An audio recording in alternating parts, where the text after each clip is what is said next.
Hi friends, welcome to quick and easy. Friends, સવારમાં એકદમ healthy નાસ્તો તમે બનાવી શકો અથવા તો ડિનરમાં પણ ચાલે એવી રેસીપી લઈને આવી છું અને એ છે ગ્લુટન ફ્રી. આપણે જુવારના લોટમાંથી આ બનાવવાના છે અને હું બે રીતે બનાવીશ, એક આ રીતે અપ્પે રીતે અને એક છે ઇડલીના રીતે. ફ્રેન્ડ્સ, સ્ટીમ બ્રેકફાસ્ટ થશે અથવા તો સ્ટીમ ડિનર થશે, એ બહુ જ હેલ્ધી ઓપ્શન છે. તો તમે બેમાંથી જે રીતે ફાવે એ રીતે બનાવી શકશો. તો ચલો આપણે રેસીપી સ્ટાર્ટ કરીએ. સૌથી પહેલાં આપણે જુવારનો લોટ 1 કપ લેવાનો છે. આવી રીતે દબાઈને ભરીને સરખો લેવાનો છે અને એની સાથે 1/4 કપ જેટલો રવો લેવાનો છે અને પહેલાં બંનેને બરાબર તમારે ડ્રાય મિક્સ કરી દેવાનું. ફ્રેન્ડ્સ, એક ઇડલીનું હેલ્ધી વર્ઝન અને હેલ્ધી બ્રેકફાસ્ટ. હવે આમાં મીઠું તમારે સ્વાદ પ્રમાણે ઉમેરવાનું. 1 ચમચી જેટલું અંદર જીરું ઉમેરી દેવાનું છે, 1 ચમચી જેટલા ચીલી ફ્લેક્સ, 1 નાની ચમચી જેટલું મરી પાવડર, થોડીક હળદર, લાલ મરચું 1 ચમચી જેટલું ઉમેરવાનું છે અને બધું બરાબર પહેલાં મિક્સ કરી દેવાનું. બીજા મસાલા આપણે પછી નાખીશું. હવે આ છે 1 કપ જેટલું ફ્રેશ દહીં અને એને તમારે બરાબર આવી રીતે ફેંટી લેવાનું છે અને આ દહીં ઉમેરી અને પછી જરૂર પ્રમાણે પાણી ઉમેરી અને તમારે એનું બેટર બનાવવાનું છે. આ દહીં છે બહુ ખાટું નથી. જો તમારી પાસે બહુ ખાટું હોય તો થોડું ઓછું ઉમેરવાનું. બસ પાણી ઉમેરતા જવાનું, પણ એકદમ ઇડલી જેવું બેટર નથી કરવાનું, થોડુંક થીક રાખવાનું છે. તો બસ આપણે પાણી ઉમેરતા જઈ અને જો એકદમ સરસ આવું બેટર તમારે રેડી કરવાનું છે. જો છે સહેજ પણ ઢીલું નહીં, બહુ ઢીલું નહીં કરવાનું. હવે એને 10 મિનિટ સાઈડ ઉપર રાખો, ત્યાં સુધી આપણે બધા મસાલા રેડી કરીએ. તો આદું અને મરચાંને તમારે ક્રશ કરી લેવાના છે. ફ્રેન્ડ્સ, આ રેસીપી નો ઓનિયન નો ગાર્લિક રેસીપી બનશે. એ સાથે મેં 1 ગાજર લીધું હતું, એને પણ મિક્સરમાં પલ્સ મોડ ઉપર ક્રશ કર્યું.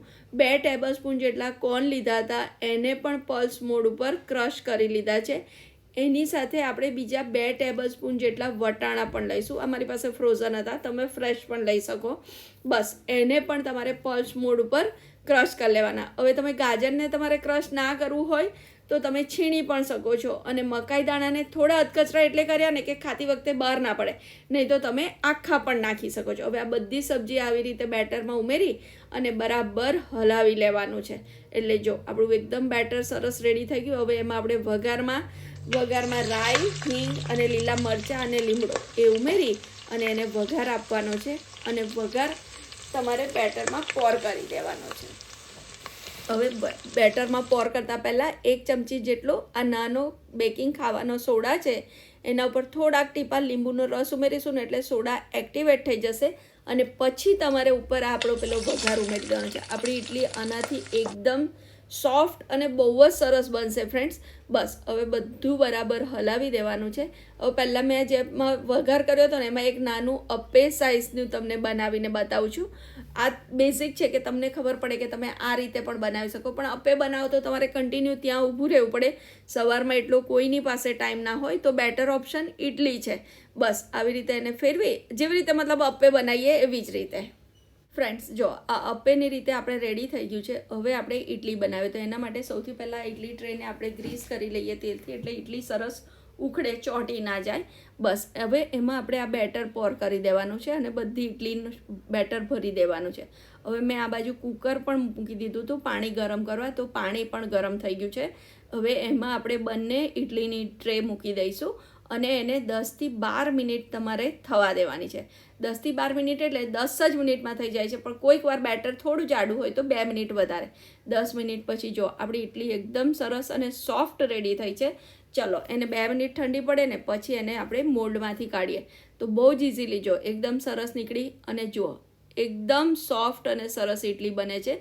ફ્રેન્ડ્સ, ચલો હવે આપણે એને ગરમા ગરમ સર્વ કરી લઈએ. તો મોલ્ડમાંથી કાઢ્યા પછી હજુ આપણે એને એક વઘાર આપીશું. એ ઓપ્શનલ છે, તમને ગમે તો આપજો. સવારની ભાગાદોડમાં નહીં આપો ને તો પણ આ ઇડલી તો એકદમ સરસ જ બની છે. અત્યારે સર્વિંગ છે અને મારી પાસે ટાઈમ પણ છે તો હું આ વઘાર આપું છું. એમાં ખાલી રાઈ, લીમડો જ છે, બીજું કશું નથી. બસ હવે એને મેં આ કોકોનટ ચટણી પણ રેડી કરીને રાખી હતી, એની રેસીપી પહેલાં તમારી પાસે આપેલી જ છે. બસ તો આ ગરમ ગરમ નાસ્તો સવારમાં મળી જાય ને તો ખૂબ મજા પડે અને બહુ હેલ્ધી બ્રેકફાસ્ટ છે. તો એ તમે ચોક્કસથી ટ્રાય કરજો અથવા તો રાત્રે જમણમાં. જો આપણે બંને રીતે બનાવીએ. ઇડલી તો સોફ્ટ હતી જ, પણ અપ્પેને જો અપ્પે પણ કેટલા સરસ બન્યા છે. તો તમે ચોક્કસથી ટ્રાય કરજો, તમારા ફ્રેન્ડ સાથે શેર કરજો, મારી ચેનલને સબસ્ક્રાઈબ કરજો. Thank you.